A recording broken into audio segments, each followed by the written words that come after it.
You are now listening to the Infinite Moment Podcast. Welcome to episode 7 of the Infinite Moment Podcast. In this podcast, I attempt to address the causes of and solutions to our everyday stress. I rely on articles and studies to gain understanding on how stress affects every one of us and what our best options are for reducing it. Together we learn and are encouraged to implement the solutions that are revealed as we continue to broaden our understanding of stress. This podcast is powered by DissolveStress.com for all your stress relief needs, so be sure to check that out. In this episode, we will be discussing how to live a low-stress lifestyle. We'll take a look at several articles to gain an understanding on different tips that can help us achieve this kind of lifestyle. The importance of a low-stress life and how that can aid and benefit our health. I will also discuss some of my tips on how I approach a low-stress lifestyle. And I would ask that you guys leave in the comments any tips for low stress that you use in your own life. But we're going to begin with our first article here. The first article that we're going to take a look at is from the NIH, and it's called I'm So Stressed Out Fact Sheet. So they pose the question, is it stress or anxiety? Life can be stressful. You may feel stressed about performance at school, traumatic events such as a pandemic, a natural disaster, or an act of violence or life change. Everyone feels stress from time to time. What is stress? Stress is the physical or mental response to an external cause, such as having a lot of homework or having an illness. A stressor may be a one-time or short-term occurrence, or it can happen repeatedly over a long time. What is anxiety? Anxiety is your body's reaction to stress and can occur even if there is no current threat. If that anxiety doesn't go away and begins to interfere with your life, it could affect your health. You could experience problems with sleeping or with your immune, digestive, cardiovascular, and reproductive systems. You also may be at higher risk for developing a mental illness such as an anxiety disorder or depression.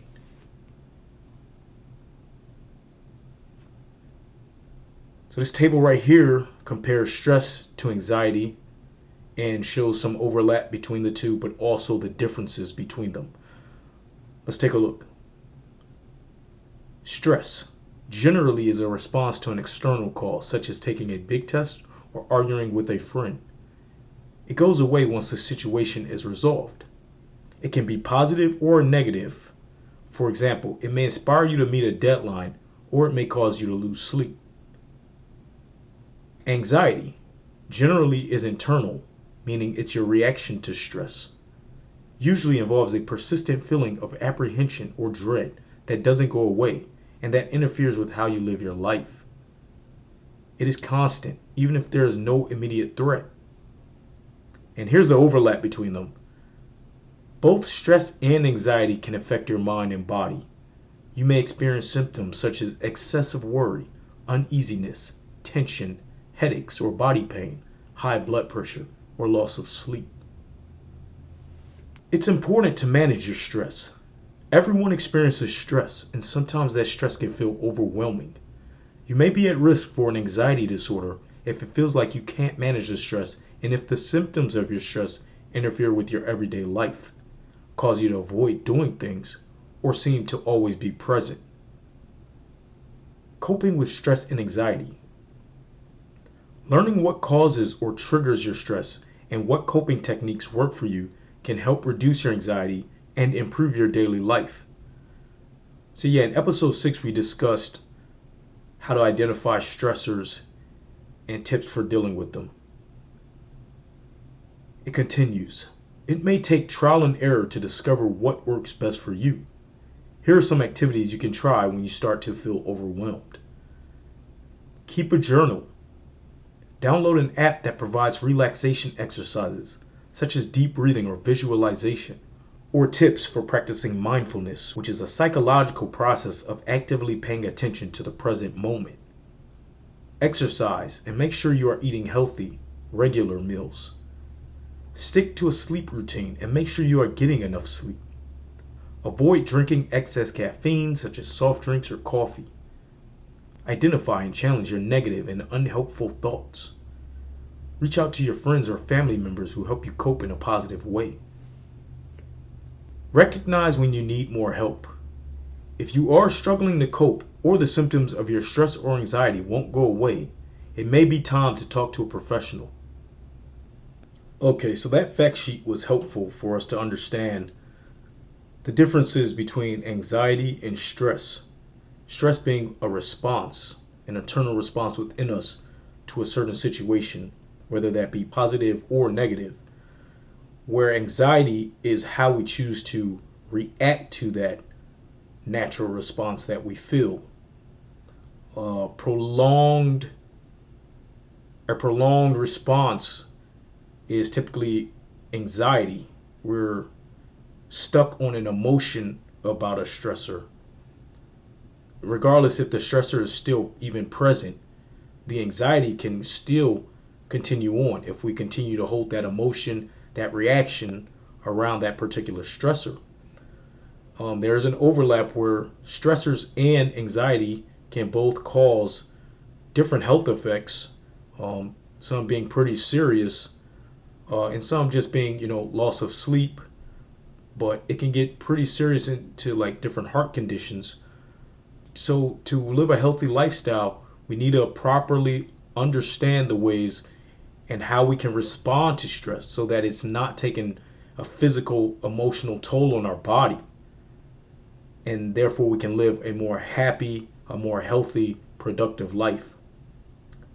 Also, I went over some of those tips that we discussed in episode 6, where we talked about identifying stressors and tips on how to reduce and manage them, such as journaling, trying to reduce your caffeine intake, healthy lifestyle, including exercise, etc.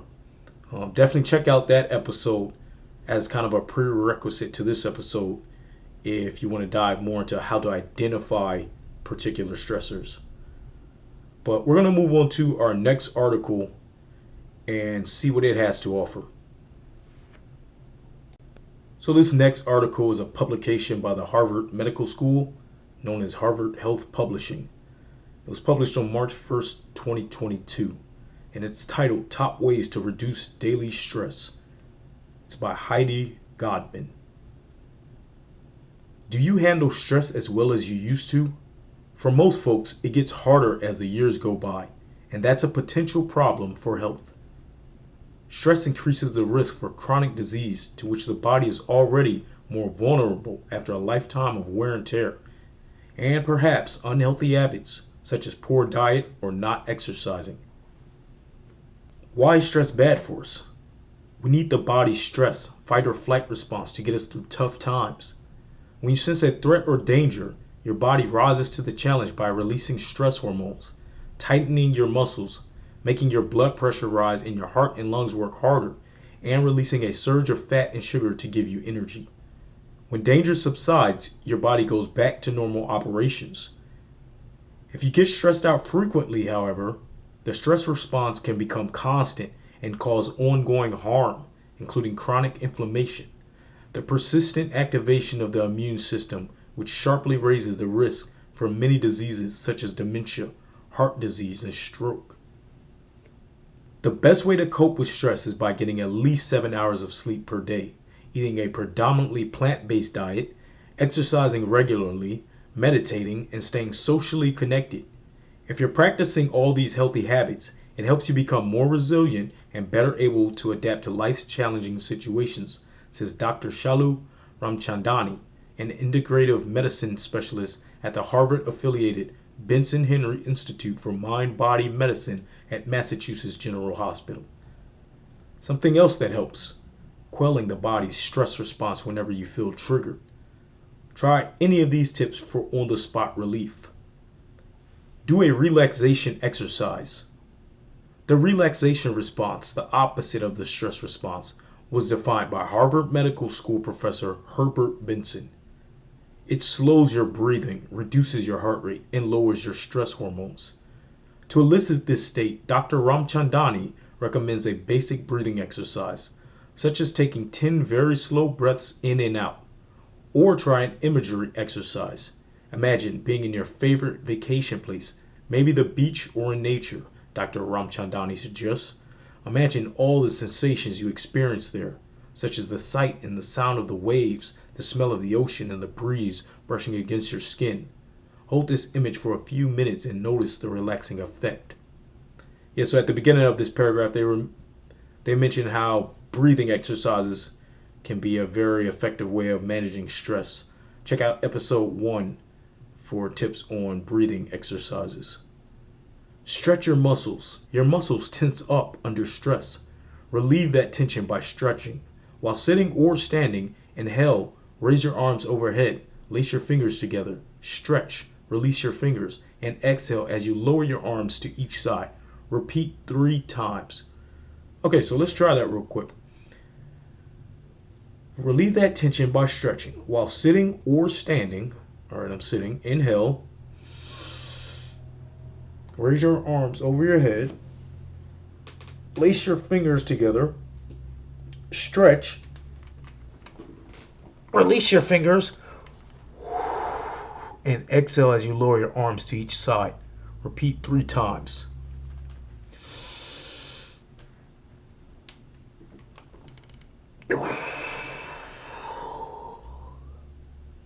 One more.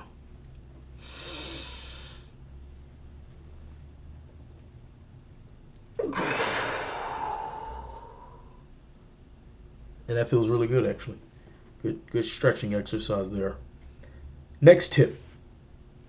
Take a mindfulness break. Being mindful helps elicit the relaxation response by bringing you to the present moment. It can break a cycle of stressful thoughts. It's like a real-time imagery exercise. You note all of your senses as you do something soothing.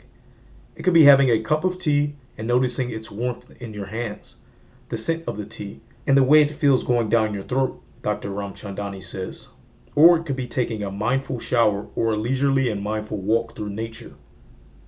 Yeah, a lot of ways to become mindful. You can even be doing the dishes and be in a mindful state. You could be driving, biking, a lot of different ways to reach that mindful state. It's just a matter of focus. Next tip, take a brisk walk. Getting 150 minutes per week of moderate intensity exercise, such as brisk walking, is important for all aspects of health, including stress management. But even a quick 10-minute walk when you're feeling triggered can help burn off stress hormones, counter muscle tension, and release the body's feel-good chemicals, which promote relaxation. If arthritis or another condition make walking difficult, ask your doctor about other aerobic exercises you may be able to do. Yeah, it's also a lot of videos on YouTube you can check out if you are interested in finding more feel-good exercises and whatnot. Use laughter. Laughter has been referred to as internal jogging by Dr. William Fry and may provide a source of healing. It reduces stress hormones and becomes an expression of joy, optimism, and hope, Dr. Ramchandani says. Watch a movie or TV show that makes you laugh. Maybe your favorite episode of I Love Lucy. Reduce the loud noise in your environment. Loud noise triggers the stress response, Dr. Ramchandani notes. It makes it hard to think and takes you away from being mindful. If loud noise is unavoidable, perhaps because it comes from neighbors, traffic, or someone in your home or office, try wearing earplugs or noise-canceling headphones. Unlike loud noise, pleasing music can help elicit the relaxation response. Music therapy can be very powerful for healing and is used in medical settings for everything from cancer treatment to recovering from COVID-19. But you need to be present and engaged in the sounds you're hearing. If your mind is wandering to a stressful place, music won't help. Counter negative thoughts. Positive thoughts help boost positive emotions. Find 3 positive things for 1 negative or stressful thought. Count your blessings, such as a safe place to live, a nice meal, and heat for your home during cold weather. Use positive self-talk.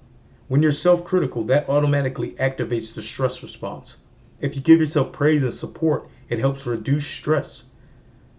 Words to use. You can do this. You're smart and strong, and you've done bigger things before. Even if things don't go your way, you're doing the best you can. ask if it's really worth it.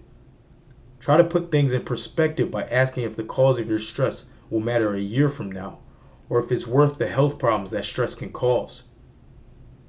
Reach out for help. We all want to be independent, but it's okay to ask a friend or family member to simply listen to your concerns or to help you with activities, such as getting groceries, mowing the lawn, or lifting something heavy. Relieving a burden, either physical or mental, will help reduce stress. So once again, a great article to help us understand the importance of the stress response, but also ways of how to deal with it and to try and live and minimize the effect of that stress, leading to a low stress lifestyle. So, a couple of tips it went through in that article. First and foremost, exercise. Something as simple as a walk, a bike ride, your favorite sport. It could be weightlifting. Whatever gets your heart rate going can be a great benefit to stress relief, to lowering your stress levels, and to living a low stress life. Along with exercise, you may also want to focus on your diet, eating quality food, putting quality food into your body. That can be different diets for different people, but the goal is to put things in your body that are of high quality. And at certain times, our body may need certain nutrients that it may not need as much at certain other times. So that's something you really have to focus on, and it's personal to you and what nutrients your body needs. But there's a lot of information out there that you can look into regarding healthy eating habits. Another tip it mentioned was mindfulness, which has to do with centering in on the present moment. Whether you're doing this in a meditation, whether you're washing your dishes, whether you're speaking with someone, listening to someone, the goal is to be focused on that moment, not to be worried about the past or anxious about the future. Stay centered in the present moment and you will find balance there. One that I really liked was laughter. I think laughter is one of the best medicines because it's quick. You can be in a bad mood, and if you can find joy and you can find laughter in that moment, it can reduce a lot of that stress hormone that's pumping through your body. And that's because it's hard for your body, or it's basically impossible for us to experience the two polar emotions of major anxiety and calmness and stillness at the same time. So if you can use laughter to shift you from a moment of extreme anxiety or an extreme response to a stressor, then you can ultimately flip that emotion and feel happiness, feel calmness in that moment. Sometimes we just need to speak to others, whether that's a friend, a family, or a professional, some sort of consultant. If you feel that stress is overwhelming and it can lead to even worsening conditions, I highly would recommend speaking with someone and not allowing that situation to become even worse. So let's go ahead and take a look at our final article for today. How to live a stress-free life in a way most people don't. August 5th, 2020. Stop overanalyzing situations that haven't even happened yet. The first step to living a stress-free life is to stop overanalyzing imaginary scenarios. And I know it says stress-free here, but I don't know if it's possible to live a stress-free life, at least not in this world we're living in currently. But if you can reduce that stress, make it as low as possible, that would be the goal that I would shoot for, personally. Let's continue. It's easy to spend time in the world of worst case scenarios. People tend to cultivate this world for one of two reasons. First, because if you know what the worst case scenario is, then it won't surprise you when it happens. Second, if you know what the worst case scenario is, then you can do everything in your power to control the universe so the worst case never happens. When you frequently take on other people's problems, you get into the habit of enabling. Let's get crystal clear about the definition of enabling. Enabling is the art of continuing to take responsibility for other people, thereby disallowing their personal responsibility. Some people develop an addiction to drugs, alcohol, or food. Others choose the seemingly kinder, gentler addiction of enabling. It is of no service to other people to take on their problems because they can't, won't, don't know how to fix the problem. It is of service to empower others to take responsibility for themselves. Yeah, that's a very important point. You're actually doing damage to people when you're always trying to solve their problems for them. Ask yourself these two questions. What does fear feel like in your body? What are you afraid of? If you don't know the answer to these questions, you probably aren't present in the moment. Being present involves vulnerability, humility, and openness. Being in the past or the future involves living in your head and ignoring what's going on in your body and emotions. The past and the future stop being so relevant and intriguing when you're able to get in your body and feel your feelings. When you can do these two things, you actually want to be in the present moment. Mindfulness again. Stop focusing on what you don't have instead of what you do have. In a world dictated by Super Bowl commercials and Facebook ads, it takes stalwart focus to recognize what you have more so than what you don't have. If you want a stress-free life now, get stalwart and stop letting other people dictate your focus. Stop surrounding yourself with people who don't make you happy. Honestly, what kind of people do you really like to be around? People who get you, who see you clearly, who accept your flaws and all? People you can be yourself with? People who have shared interests? How many of these people are in your life? Stop working at a job that you see no future in. You don't have to stay at a job just because it pays the bills. Most people spend more time working than sleeping. The average person spends 40 to 80 hours a week or 2,000 to 4,000 hours a year working. That is a significant investment. If your best friend or child told you that they were going to spend 4,000 hours giving their emotional, mental, and physical energy to something or someone that wasn't going to value them, give anything back to them, or pay them what they were worth, what advice would you offer? Give that same advice to yourself. Yeah, that's a very good point. And I know many of us probably feel stuck in our situations. We feel like we have to work that job, and if we don't, there's no other job that may either pay us as much or there's no other jobs even available in the first place. With the rise of AI, people are already fearing the loss of jobs, and a lot of people are just doing what they have to do or doing what they feel they have to do to live just a minimal lifestyle of what they want. So it's kind of a sad situation, but ultimately we have to take responsibility for our situations. Stop holding on to grudges and anger. For me, it took 20 years of adulthood to figure out that holding on to grudges and anger only hurt me. One day, people no longer want to be around you because the stink of negativity is oozing out of your pores. One day, you even get tired of hearing yourself get angry, and the person or people you are angry at or holding grudges against probably haven't been affected at all. Who gets hurt the most in that process? You do. Yeah, very important to realize you're the only person that is aware of that anger you're holding on to in that way. Or you're the only one who's going to ultimately feel the negative effect. Others can literally just let you go if you become a negative source in their life.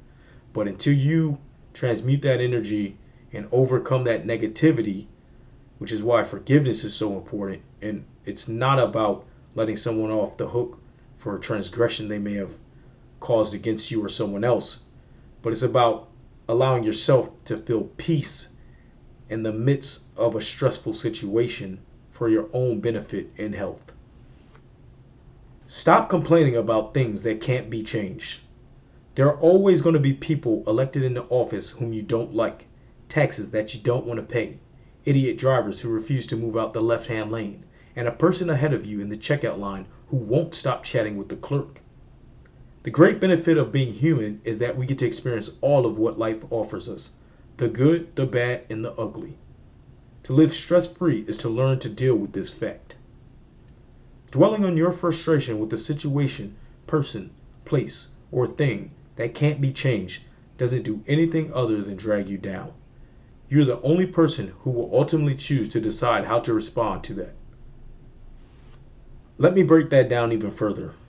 What that means is you get to live your life and other people get to live their lives. You get to make stupid, ridiculous mistakes, take leaps of faith, and stuff things inside your handbag of fear just as much as the next person. And you don't get to judge that other person for their life choices or manage their life for them so they don't have to go through all of what you have gone through. Going through stuff is a whole great messy adventure of being human, being alive, and living life. And living life is terrifying and glorious and everything in between. Don't rob someone else of being able to experience the richness of humanity. And don't let everyone else have all the adventure and intrigue. Grab some for yourself. Yeah, I like that because it lets you know that, of course, we're going to experience stressors in our lives. That's why a stress-free life is unavoidable, in my opinion. A low-stress lifestyle, however, can be of benefit.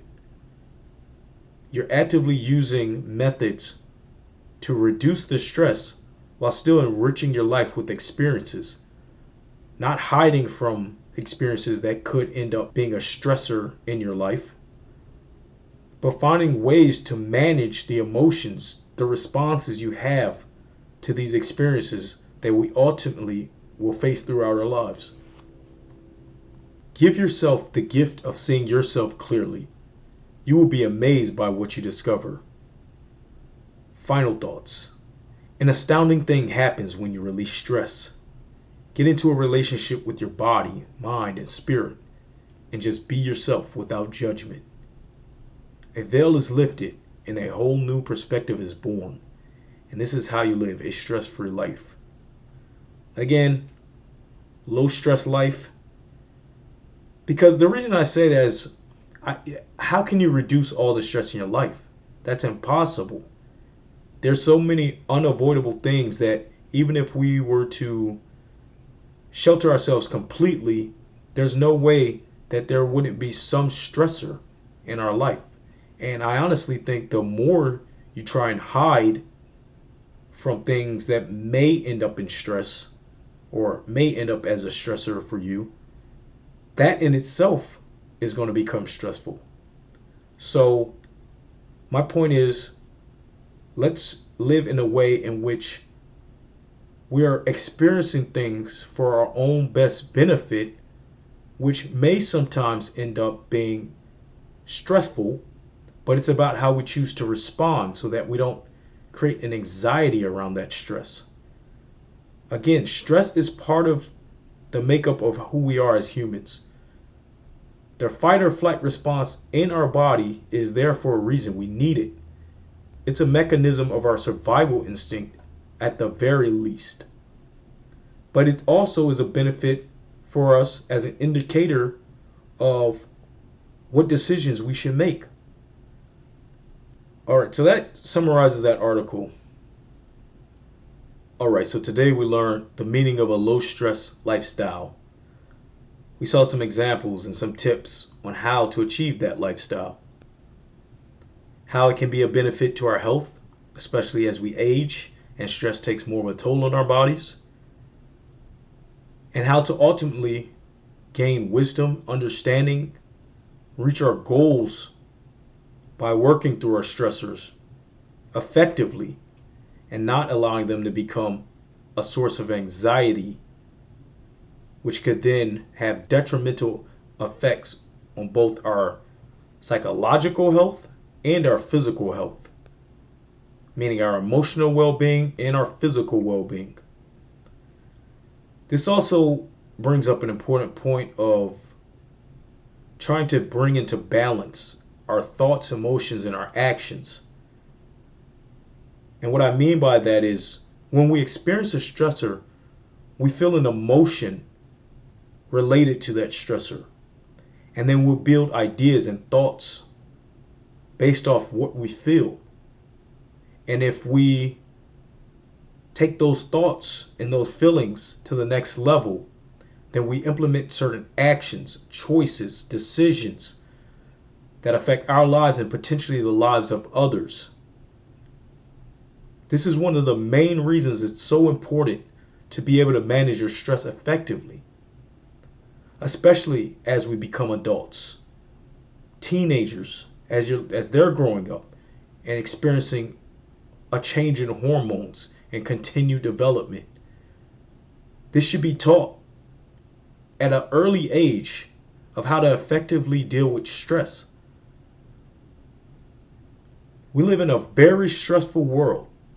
Stress from jobs, stress from families and relationships. All kind of uncontrollable stressors in media. And these things can easily lead to very bad situations. And that's why it's so important to try and learn these tips and have these conversations before it ever gets to that level. We're all going to have a bad day from time to time. But that bad day doesn't have to become a bad week or a bad month or our last day or our last month. We must be there for each other, support each other. If you notice certain stressors in other lives, it's not your responsibility to solve their problems. But you can be a friend and offer an ear to listen or give them tips on how you would handle a situation. So yes, I find it very important to try and attain a low stress lifestyle. So much of the damage and destruction we see in the world today is due to stress and fear. Unnecessary stress and fear. Wars. For what? It's of no benefit to anyone. We should learn how to live in balance. That's part of living a low stress lifestyle. Being in balance, not causing harm to others. I would also add not causing harm to yourself, because you're part of this human populace. We all own our own bodies. We can all choose how we want to go through this life, as long as we're not harming others. I hope you found benefit in this episode. I hope you try some of the tips for a low stress lifestyle. I would love to hear in the comments on any tips that you have, or if you have any questions, things that you would like me to elaborate in further podcasts. I would love to revisit those. But yeah, I hope you found value in this episode, and I hope we can all make this world a better place by being more mindful, by trying to be the best version of ourselves, by reducing the stress in our lives and the stress that we cause for others, because we all deserve it and we're all capable of it. So with that being said, I'll catch you guys next time. Take it easy.